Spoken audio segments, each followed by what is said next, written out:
The life of a mobster is often riddled with danger and violence, but most mob bosses know not to get their own hands dirty. They outsource the work. Enter Jorge Ayala-Rivera, a professional hitman frequently employed by the cocaine godmother herself, Griselda Blanco. Rivera was, in a sense, the perfect hitman for Blanco. He was Colombian-born, just like she was, but he grew up in Chicago. He spoke perfect English, and he didn't exactly look Colombian either. He was incredibly charming, and most importantly, he blended in. But there was tension too. His boss was far more violent than he was. Ayala-Rivera even warned Blanco on multiple occasions that she was drawing too much attention. So, when Rivera's crimes finally caught up to him and he was arrested, he didn't hold back from telling prosecutors all about his former employer. Born in Cali, Colombia, in 1957, Ayala immigrated to the United States with his parents when he was just a child. He grew up in Chicago, and as a result, he learned to speak English fluently. His father took a job with General Motors, and for a brief time, Ayala worked under him as a mechanic. During this period, however, Ayala showed that he had the mind of a criminal. He made a fair amount of money on the side smuggling immigrants into the US. Eventually, he started smuggling more than just people. In 1979, Ayala took a job transporting a truck full of guns from Chicago to Miami, and he decided not to leave. At the time, Miami underworld was just starting to take off, and for a young, resourceful guy like Ayala, that meant plenty of opportunities for work. He started off as a small-time enforcer, shaking people down when his employers needed to collect a debt. Griselda Blanco was a violent boss. She was addicted to drugs, quick-tempered, and one of the deadliest women in the Colombian cocaine trade. However, Blanco recognized Ayala's unique qualities and quickly realized his value. Here was a ruthless, cold, and calculated man with an astonishing amount of charisma and no qualms about getting his hands dirty.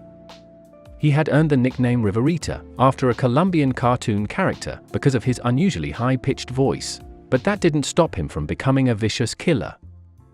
Together, Blanco and Ayala made for a deadly combination.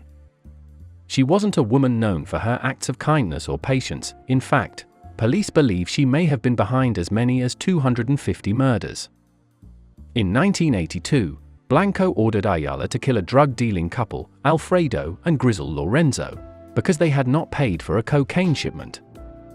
Ayala did as he was told and shot the couple dead in their South Miami home, while their 3 children watched television in another room. That same year, Blanco sent Ayala after a former cartel enforcer by the name of Castro. Ayala and the small team he commanded fired a flurry of bullets at Castro's car as he was driving. Somehow, Castro survived, but his 2-year-old son, Johnny, did not. However, Blanco and Ayala's partnership would ultimately be short-lived.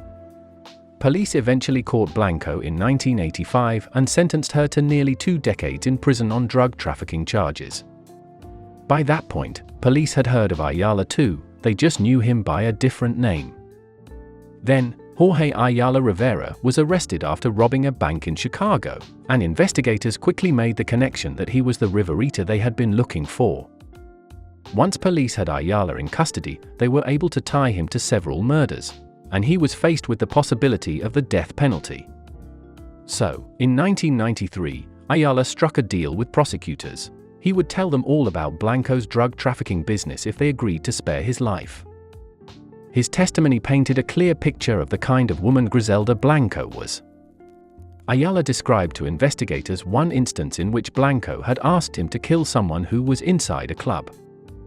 Ayala took an ice pick with him, entered the elevator with his target, and was a moment away from striking the man when a cop got on the elevator, as well. When Ayala left and told Blanco that he wasn't able to carry out the hit, she reportedly flew into a rage and told him to get the machine gun from his trunk, take it into the club, and open fire. Instead, Ayala convinced her to wait. Once the target left the club, Ayala followed him in his car and sprayed him along the highway, killing an innocent bystander in the process. With both Ayala and Blanco behind bars, investigators now had enough information to make sure they would both stay behind bars. In Blanco's case, Ayala's testimony could have also landed her a death sentence.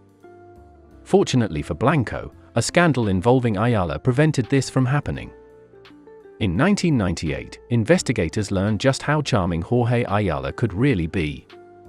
While he was in prison, he had reportedly been in frequent contact with not just one, but 3 secretaries at the Miami-Dade State Attorney's Office.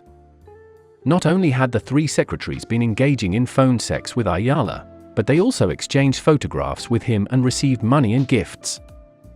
An investigation ensued, and despite claims from one secretary that she had been told by then prosecutor to flirt with Ayala, all 3 secretaries were let go from their positions. The scandal destroyed prosecutors' hopes of using Ayala's testimony against Blanco. Instead, Blanco was able to take a plea deal that allowed her to avoid the death penalty.